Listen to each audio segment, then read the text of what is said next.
And joining me now is Faisal Abbas, Editor-in-Chief of Arab News. He joins me from Bharat Mandapam.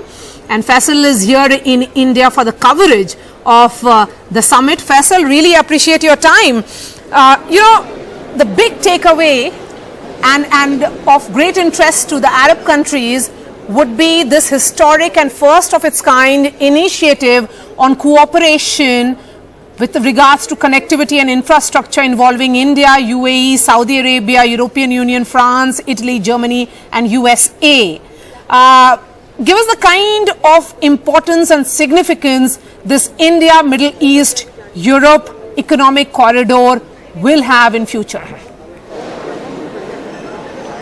Absolutely, Maria. Thank you so much for having me on your show, and thank you for the warm hospitality India has given us and the Saudi delegation in general. As you rightly pointed out, this is a huge announcement, and now that it has been confirmed and officially announced by His Royal Highness the Crown Prince in his speech yesterday, we should say that as significant as this project is, it comes as no surprise. In fact, it's very logical.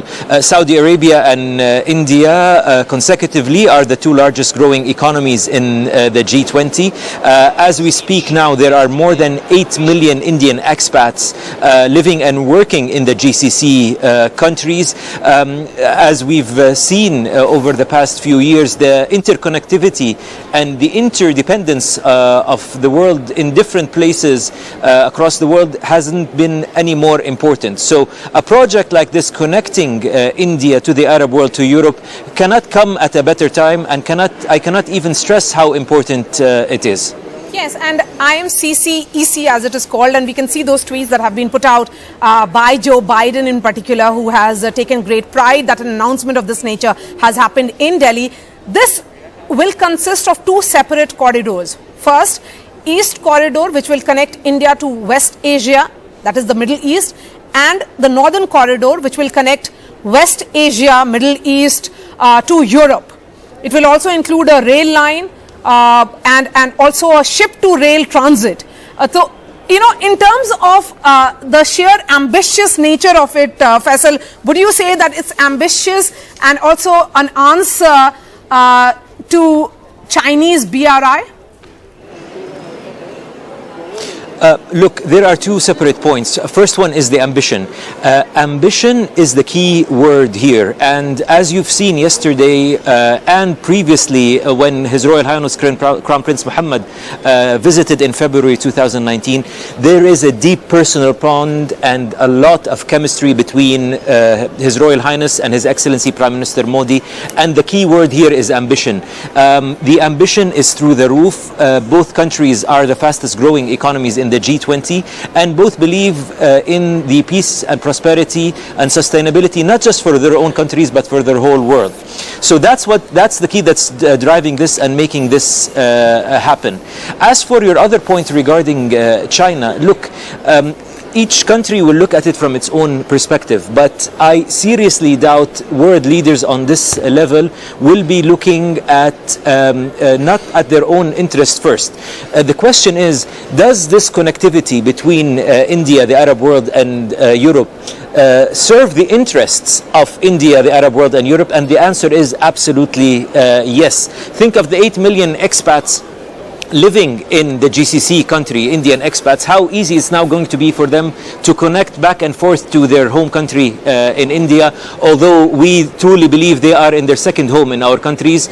And look at the size of shipments of trade and goods between between the Indian businesses and their Saudi or the Gulf counterparts. As it stands today, India imports anything between 500 to 800,000 barrels of oil a day from Saudi Arabia, and 1/3 of its oil needs come from the GCC. So the size of trade between India and the region is huge, and I seriously think that is the first and foremost interest to be served here.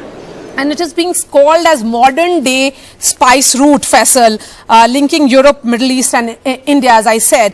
Give us more details of what has been worked out in terms of finance.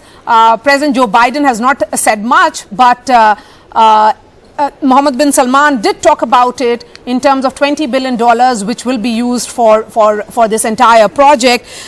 It is about boosting trade ties, which will certainly have wide-ranging geopolitical implications. And are these countries prepared for possible, backlash that will come from the Chinese? Well, look, as you know, world leaders, they give overall headlines, and it's up to the government bureaucrats and the specific ministers involved in such projects to work out the details. But it is His Royal Highness Crown Prince's nature to always talk in numbers and talk in deadlines. This is the new culture that he introduced, and this is why Vision 2030 is materializing so quickly and so fruitfully in Saudi Arabia, is because there's always clear targets, KPIs, and deadlines. As far as we know regarding this project, what's going to happen over the next 60 days is that officials, stakeholders from all concerned countries will meet together, or representatives of them will meet together to discuss a timeline, a project plan, and possible cost and an investment plan. Next year, we will move into financing and beginning of building. As you can imagine, something that connects infrastructure between very different countries that have very different specifications and requirements is not a walk in the park. It's a very complicated process. But we've seen in the past 6 years in Saudi Arabia the impossible becoming possible. So we are quite confident and optimistic that this project will materialize and it will bring good to India, to the Arab world, and to Europe. Thank you so much for your time, Faisal, and I hope you enjoyed India's hospitality, the warmth of its people, and of course the great cuisine that is there at Media Center in Bharat Mandapam. Shukriya, thank you so much. Thank you so much.